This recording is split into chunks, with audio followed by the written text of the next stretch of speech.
ইবনে আব্বাস রাদিয়াল্লাহু তাআলা ছোট্ট মানুষ, রাত্রিবেলা ঠিক মতো ঘুম আসতেন না।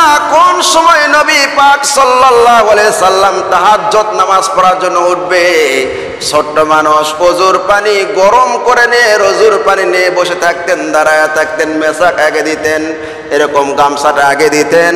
রাসূল পাক সাল্লাল্লাহু আলাইহি সাল্লাম একদিন হযরত মা আয়েশা সিদ্দিকা রাদিয়াল্লাহু তাআলা আনহাকে বললেন, আয়েশা রে, তুমি তো আমার সাথে সারাটা রাত কাটায় দিলে, বাহিরের এগুলো খেদমত কে করলো? বলে আপনার চাচাতো ভাই আব্দুল্লাহ ইবনে আব্বাস এগুলো করেছে। সে তো গোপনে ভাবে আপনার বাহিরের সব খেদমত করে। রাসূল পাক সাল্লাল্লাহু আলাইহি সাল্লাম এবার তাহাজ্জুদ নামাজের ওযু করলেন। ওযু করার পরে এখনো নামাজ পড়ে নাই। নবী পাক সাল্লাল্লাহু আলাইহি সাল্লাম ডাক দিলেন, কই আমার ভাই, চাচাতো ভাই আব্দুল্লাহ ইবনে আব্বাস কোথায়? তুমি আসো, আমার কাছে আসো। রাসূলের কাছে যে চাদর ছিল, চাদরটা এরকম খুলে দিলেন। রাসূল পাক সাল্লাল্লাহু আলাইহি সাল্লাম বক্ষ মোবারক বাহির হয়ে গেল। আব্দুল্লাহ ইবনে আব্বাস রাসূলের কাছে যখন চলে আসলেন, আয় ভাই আয় আয় আমার কাছে আয়। ছোট্ট ভাই, আপন ভাই, চাচাতো ভাই যখন কাছে চলে আসলো, নবী বুকের সাথে জড়ায়া ধরে আব্দুল্লাহ ইবনে আব্বাসের মাথার উপর হাত দিয়ে নবী পাক সাল্লাল্লাহু আলাইহি সাল্লাম দোয়া করেছিলেন, আল্লাহুম্মা ফাক্কিহু ফিদ্দীন ওয়া আল্লিমহুল কিতাবা ওয়াল হিকমা। জোরে কোন সুবহানাল্লাহ। আল্লাহ আব্দুল্লাহ ইবনে আব্বাসকে আল্লাহ তুমি দ্বীনের ফকিহ বানায় দাও, কোরআনের তুমি অতল সাগর থেকে আল্লাহ জ্ঞান অর্জন করার তৌফিক দাও। আল্লাহ পাক নবী পাক সাল্লাল্লাহু আলাইহি সাল্লামের দোয়া এত কবুল করেছে, রাইসুল মুফাসসিরিন আব্দুল্লাহ ইবনে আব্বাস। জোরে কোন সুবহানাল্লাহ। হযরত হযরতে আব্দুল্লাহ নাম, আব্বাস রাদিয়াল্লাহু তাআলা আনহুর সন্তান, রাসূলের চাচা আব্বাস। আব্দুল্লাহ ইবনে আব্বাস রাদিয়াল্লাহু তাআলা আনহু, ওই আব্দুল্লাহ যখন ছোট সেই সময় থেকে বাবা সন্তানকে রাসূল পাক সাল্লাল্লাহু আলাইহি সাল্লামের খেদমত করা শিখাইতেন। সুবহানাল্লাহ। আব্দুল্লাহ ইবনে আব্বাস রাদিয়াল্লাহু তাআলা আনহু ছোট মানুষ, রাত্রিবেলা ঠিক মতো ঘুম আসতেন না। কোন সময় নবী পাক সাল্লাল্লাহু আলাইহি সাল্লাম তাহাজ্জুদ নামাজ পড়ার জন্য উঠবে, ছোট্ট মানুষ ওজুর পানি গরম করে নিয়ে ওজুর পানি নিয়ে বসে থাকতেন, দাঁড়ায় থাকতেন, মেসাক আগে দিতেন, এরকম গামছাটা আগে দিতেন। রাসূল পাক সাল্লাল্লাহু আলাইহি সাল্লাম একদিন হযরত মা আয়েশা সিদ্দিকা রাদিয়াল্লাহু তাআলা আনহাকে বললেন, আয়েশা রে, তুমি তো আমার সাথে সারাটা রাত কাটায় দিলে, বাহিরের এগুলো খেদমত কে করলো? বলে আপনার চাচাতো ভাই আব্দুল্লাহ ইবনে আব্বাস এগুলো করেছে। সে তো গোপনে ভাবে আপনার বাহিরের সব খেদমত করে। রাসূল পাক সাল্লাল্লাহু আলাইহি সাল্লাম এবার তাহাজ্জুদ নামাজের ওযু করলেন। ওযু করার পরে এখনো নামাজ পড়ে নাই। নবী পাক সাল্লাল্লাহু আলাইহি সাল্লাম ডাক দিলেন, কই আমার ভাই, চাচাতো ভাই আব্দুল্লাহ ইবনে আব্বাস কোথায়? তুমি আসো, আমার কাছে আসো।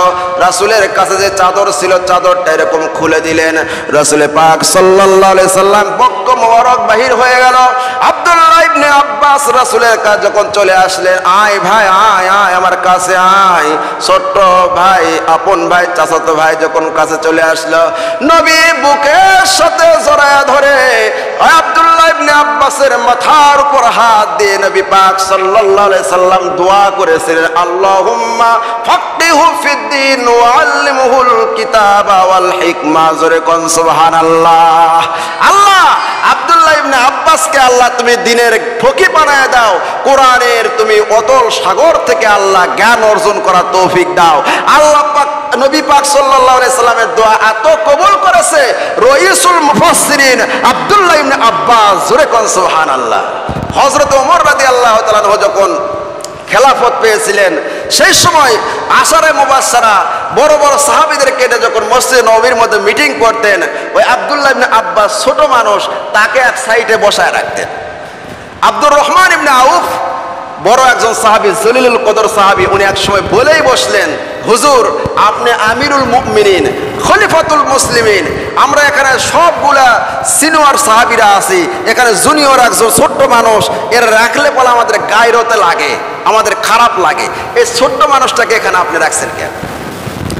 রাসূল পাক সাল্লাল্লাহু আলাইহি সাল্লামের ওই চাচাতো ভাই আব্দুল্লাহ ইবনে আব্বাসের কথা বলার সঙ্গে সঙ্গে হযরত ওমরের চোখ লাল হয়ে গেল, রাগান্বিত হয়ে গেলেন আর বললেন, ও আব্দুর রহমান ইবনে আউফ, তুমি জানো না এই ছোট্ট মানুষটাকে বুকের সাথে জড়ায়া মাথার উপর হাত দিয়ে নবী পাক সাল্লাল্লাহু আলাইহি সাল্লাম যে দোয়া করেছিলেন সেই দোয়া তো আমরা পাই নাই। সুবহানাল্লাহ।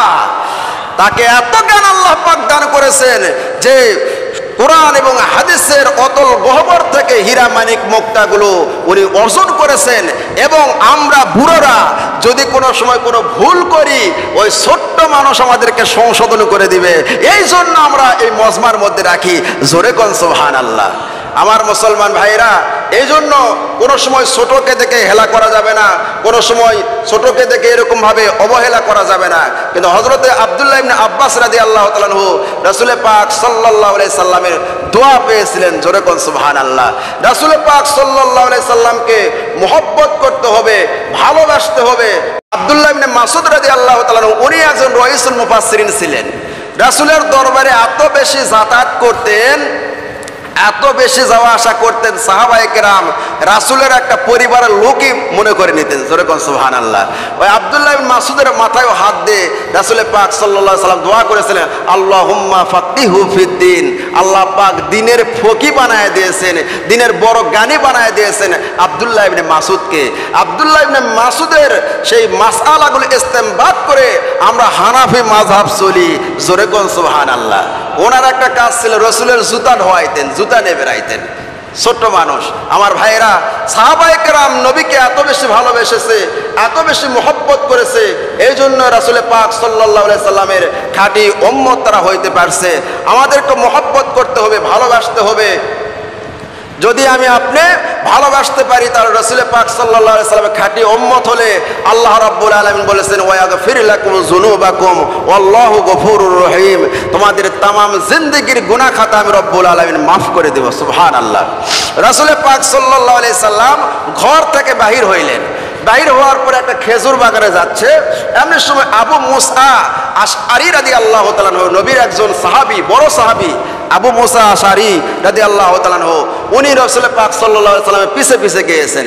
খেজুর বাগানের ভিতর ঢোকার পর সেখানে নবী হাজত সারতেন, প্রয়োজনীয়তা সেখানে সারতেন। আর আবু মুসা আশআরী ওই খেজুর গাছের বাগানের গেট যে আছে, গেটে দাঁড়িয়ে আছে যে নবী ভিতর ঢুকেছে, নবীর অনুমতি বাদ দিয়ে কাউকে ভিতরে ঢুকতে দিব না, দারোয়ান হিসাবে দাঁড়িয়ে আছে।